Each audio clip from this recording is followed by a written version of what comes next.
everyone, Yaya here. Today I'm sharing my 7 favorite watercolor supplies that I wish I knew about earlier. So come on with, let's take a look. First one up is Daniel Smith Watercolor Ground is what it's called. And it comes in a jar, and you take one of your not as nice paint brushes, and as you can see it's gooey like glue, and you paint it on.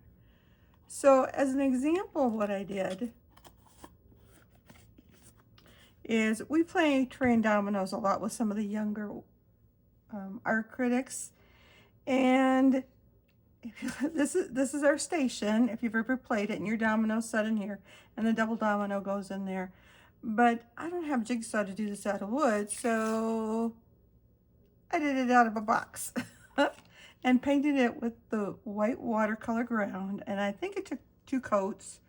And then what I did is made half faces here. And we did that in one of our videos before. It was a birthday card. But this time I just asked, my friend ChatGPT all the time. I said, give me some simple animal faces that I can paint. And this is what it came up with.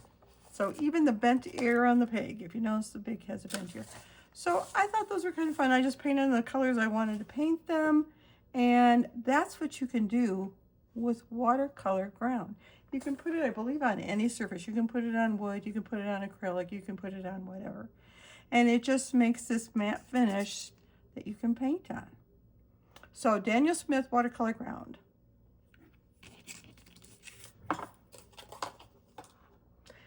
Next up, it's a little thing, but I love it. It's called a Tombow Mono Zero eraser, and that's the eraser. And here, let me grab a piece of junk paper.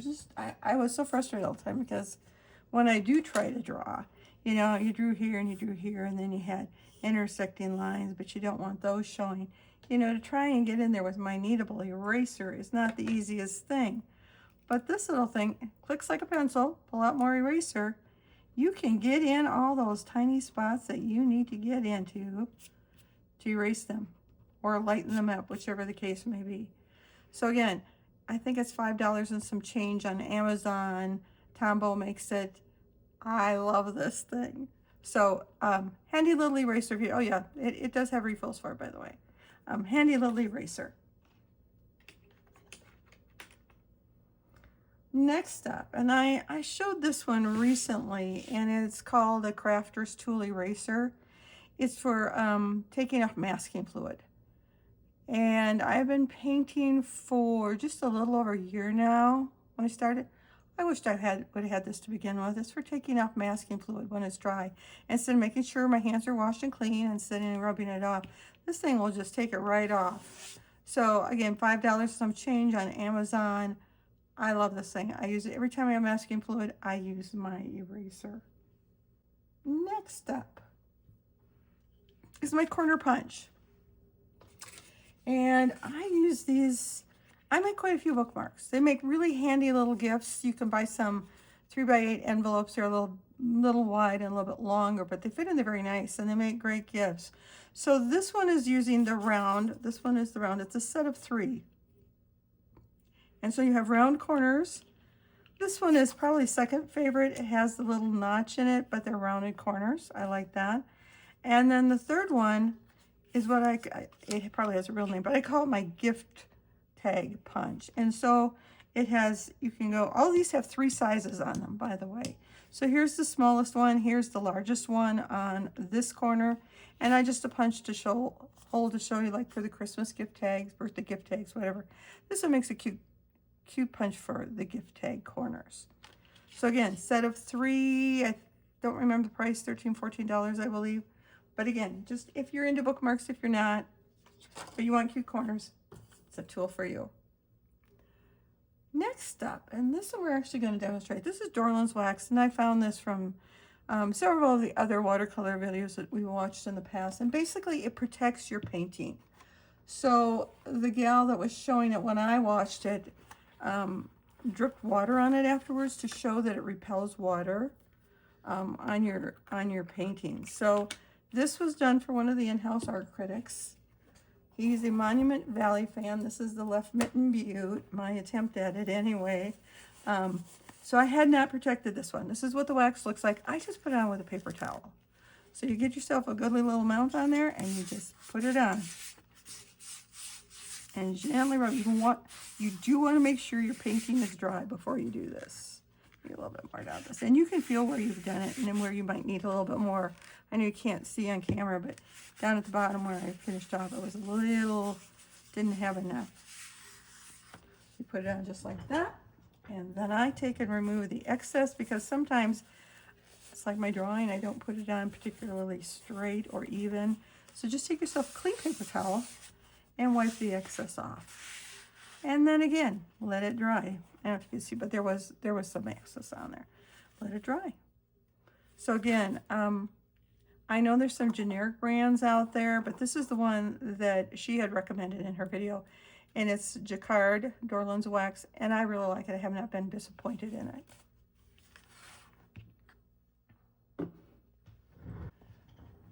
This is the same item. I just wanted to show you something here.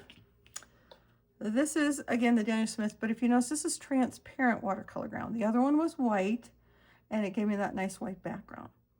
So we exchanged, there's 9 of us that meet for Christmas. We exchanged dollar store gifts. And I got this from my daughter-in-law, and it had the younger art critics' pictures in it. And it was just this plain kind of wood tone here. And I decided I wanted to have each of those art critics do me some artwork.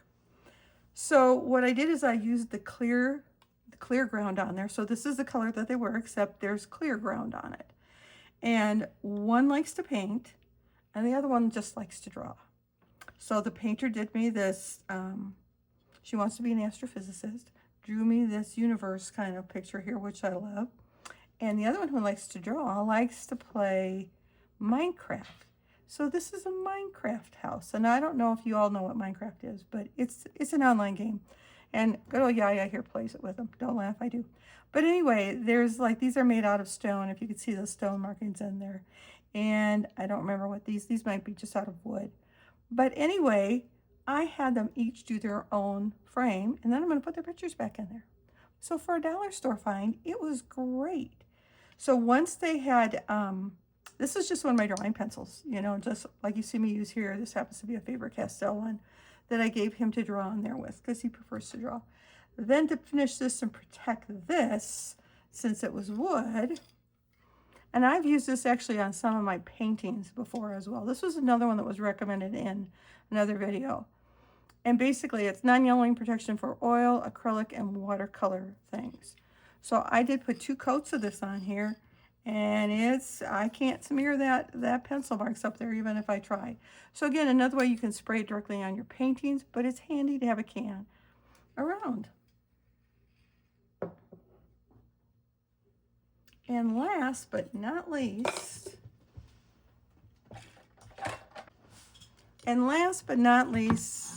is acrylic magnetic frames. This came as a set of 3, and I love these things. You can put whatever you want in there. I know you can't see on the camera, but they can stand up this way, they can stand this way, and you can swap them out so easy when you want because they just pull apart. I don't want to pull apart because I won't get it centered back in there again, but very handy to have. So twice I think I've used them for some of the older young art critics, I hope I'm saying that right, and made them a birthday card, painting on one side, not this one, but you know, similar, and then we wrote a nice saying to them on the back and dated it. And so instead of giving them a card, we wrapped this and gave it to them as their card along with their present. So these little acrylic frames aren't all that expensive, but they're kind of handy to have. You can also find them at Hobby Lobby when they have their frames on sale, half price. But I really like them. They're just handy for, like I said, I do them as cards for other people, and then I have some around here that I have on my bookcase here on my shelves. So remember, you don't need to spend a whole lot of money and have a huge supply or a huge stash, let's say, of watercolor supplies to make pretty art. Just simple tools. Don't forget lots of practice. I tell you, practice all the time, and a little joy go a long way. So I have a question for you before I go. Speaking of, let's go back to Minecraft here. This is just Yaya speaking. I had thought about doing a series on what my grandchildren wish I knew. So like Minecraft, roadblocks, some of their current slang when they say, oh, you're cooking, Yaya, it doesn't mean I'm in the kitchen cooking. So if you'd like to see a series on what my grandchildren wish I knew, just let me know in the comments. If I get enough that say, yeah, that sounds a great idea, I will come up with a series on that.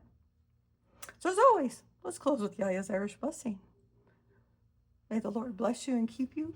May your heart be light, your colors bright, and may you find joy and peace in the beauty that you create. Until next time, bye.